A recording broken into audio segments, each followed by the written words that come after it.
D'abord, c'est une main mal placée pour penser pouvoir parler ou contribuer au retour de la paix. Nous nous souvenons tous des déclarations qui ont été tenues par le président Mbeki, des déclarations malheureuses qui ont illustré une forme de méconnaissance de la crise actuelle. Quoi qu'il en soit, c'est une initiative informelle qui ne peut nullement nous intéresser, en ce sens aussi, en plus, que nous sommes déjà engagés dans un processus bilatéral avec le Rwanda à Washington, dans un processus avec les supplétifs, notamment dans ce qui s'est fait à Doha. Mais vous avez aussi vu que, à la suite de la rencontre que le président de la République avait initiée, avec d'abord dans les cadres de consultation nationale, mais aussi les discussions qu'il avait eues avec les CC-SENCO, les autres confessions religieuses, toutes les confessions religieuses se sont mises ensemble et ils ont proposé une feuille de route qui n'est plus celle qui devait être de l'ECC-SENCO au départ ou celle qui devait être celle des confessions religieuses au départ. Donc vous voyez que nous sommes déjà engagés sur 3 pistes pour nous conduire à la paix. On n'a pas besoin de pistes supplémentaires, surtout pas par celui qui est perçu comme partisan, parce que ce sont ses propres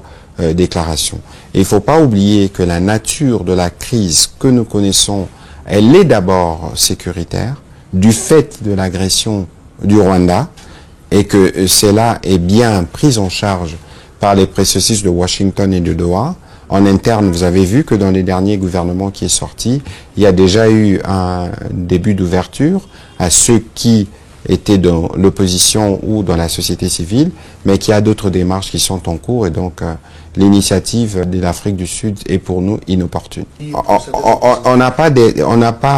va pas verser dans des soupçons sur les calculs qui sont les siens, mais nous connaissons ces positions qu'il a clairement exprimées. Je voudrais pas les rappeler ici. Et cette attitude n'est pas de nature à contribuer pour le retour de la paix, parce que lorsque déjà on fait mal les diagnostics, ou on prend fait et cause pour ceux qui ont tué par milliers, pour penser pouvoir occuper Goma et continuer d'ailleurs jusqu'à aujourd'hui de faire une gouvernance par crime. Vous voyez, vous tous les jours, les crimes que nous recensons, les Congolais qui sont massivement en train de quitter Goma parce qu'ils n'en peuvent plus d'être étouffés dans leur liberté fondamentale. Et nous pensons véritablement que quelles que soient ses intentions, ça ne nous intéresse pas et il n'y a aucune personnalité